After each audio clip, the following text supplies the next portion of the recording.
Anak-anak sekalian, sekarang kita lanjutkan untuk pembelajaran video yang ketiga, yaitu kegiatannya 2.3, yaitu memahami posisi garis terhadap sumbu X dan sumbu Y. Di sini kita sajikan 3 gambar, yaitu gambar A, gambar B, dan gambar C. Di sini ada garis-garis mendatar yang berwarna biru, kita namakan L1, L2, L3, L4. Sekarang kita amati untuk garis-garis mendatar L1 ini, ternyata kalau kita lihat terhadap posisi sumbu X ini sejajar atau tegak lurus. Nah, kalau kita amati L1 sejajar dengan sumbu X, L2 juga sejajar sumbu X, L3 juga sejajar sumbu X, L4 juga sejajar sumbu X. Tetapi kalau kita lihat L1 dengan sumbu Y, maka ini saling tegak lurus. Garis L1 dengan sumbu Y ini saling tegak lurus, garis L2 dengan sumbu Y juga saling tegak lurus, garis L3 terhadap sumbu Y juga saling tegak lurus, demikian juga yang L4 juga saling tegak lurus. Nah, sekarang kita amati gambar B. Gambar B ini ada garis-garis vertikal berwarna hijau, kita namakan garis M1, M2, M3, dan M4. Kalau kita perhatikan garis M1 dengan sumbu Y ini adalah sejajar, M2 juga sejajar, M3 juga sejajar, demikian juga yang M4 sejajar dengan sumbu Y. Tapi kalau kita melihatnya dengan sumbu X, maka garis M1 dengan sumbu X ini saling tegak lurus, M2 juga saling tegak lurus, M3 juga saling tegak lurus, demikian juga M4 juga saling tegak lurus dengan sumbu X. Sekarang kita lanjutkan yang gambar C. Gambar C ini ada 2 garis berwarna merah, kita namakan N1 dan N2. Kalau kita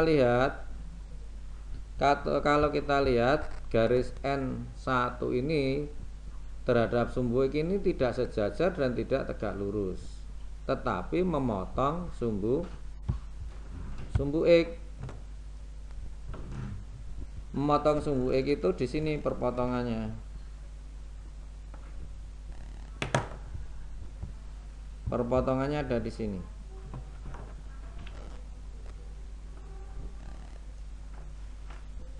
Perpotongannya ada di sini. Nah, ini perpotongannya terhadap sumbu X. Tetapi tidak sejajar dan tidak tegak lurus, tetapi memotong sumbu X. Demikian juga yang garis N2. N2 ini ya tidak sejajar dengan sumbu X maupun tidak tegak lurus, juga tidak sejajar dengan sumbu Y, juga tidak tegak lurus dengan sumbu Y, tetapi memotong sumbu Y di sini. Ini untuk gambar yang C. Kalau kita lihat tabel, ini gambar 2.8a, garis-garis yang sejajar dengan sumbu X maka dapat kita sebutkan L1, L2, L3, dan L4 seperti yang tadi sudah kita bahas.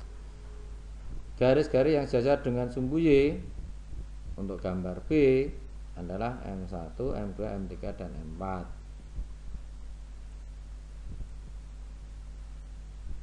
Garis-garis yang tegak lurus dengan sumbu X, tegak lurus dengan sumbu X adalah garis ini M1, M2, M3, dan M4. Demikian seterusnya seperti penjelasan tadi. Sekarang kita lanjutkan. Untuk ini ada berikut garis M dan N yang saling sejajar tapi tidak tegak lurus dengan sumbu X dan sumbu Y. Sebagai ilustrasinya ini ada garis M dan N, ini tidak tegak lurus maupun tidak sejajar terhadap sumbu X maupun sumbu Y, tapi 2 garis M dan N ini adalah 2 garis yang sejajar tapi tidak tegak lurus dan juga tidak sejajar dengan sumbu X maupun sumbu Y. Terus ini ada contoh 2.1, gambarlah garis L yang melalui titik A 3,35 yang tidak sejajar dengan sumbu X dan tidak sejajar dengan sumbu Y. Maka caranya kita tentukan dulu atau kita lukis dulu di mana letak titik A itu. 3 itu berarti ke kanan. Nah, ke kanan 3 ini. Ini 3, terus negatif itu ke bawah sana, ke bawah negatif 5, maka tandanya negatif 5. Berarti titik di sini kita lukis dulu, baru kita gambar garisnya menggunakan penggaris, tapi mulai titik A ini tapi miring, jangan mendatar, jangan vertikal, tapi miring. Miringnya bebas, itu pasti tidak sejajar maupun tidak tegak lurus dengan sumbu X maupun sumbu Z.